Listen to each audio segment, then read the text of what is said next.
पुण्यामध्ये एकीकडे गुन्हेगारांनी उच्छाद मांडलाय तर दुसरीकडे महिला आणि लहान मुलांवर अत्याचाराच्या घटनांमध्ये वाढ झाली आहे। नसरापूर पर्वती परिसरातील घटना ताजी असताना आता पुण्यातील गणेश पेठेत पुन्हा एकदा चिमुकलीवर लैंगिक अत्याचाराचा प्रयत्न झाल्याची घटना समोर आली आहे। पोलिसांनी दिलेल्या माहितीनुसार पुण्यातील गणेश पेठ भागामध्ये दुपारच्या सुमारास ही घटना समोर आली आहे। एका 47 वर्षीय आरोपीनं चॉकलेट देण्याच्या बहाण्यानं चिमुकलीवर अत्याचार करण्याचा प्रयत्न केला।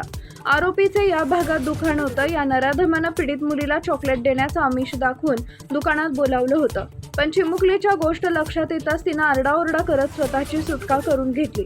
या चिमुरडीनं आपल्या कुटुंबियांना घडलेला प्रकार सांगितला। त्यानंतर घटनेची माहिती पोलिसांना देण्यात आली।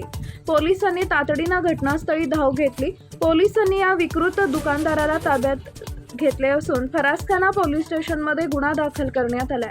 या प्रकरणाचा अधिक तपास फरासखाना पोलीस करत आहेत। टाइम्स ऑफ महाराष्ट्रसाठी शिवानी लकडे यांचा रिपोर्ट, पुणे।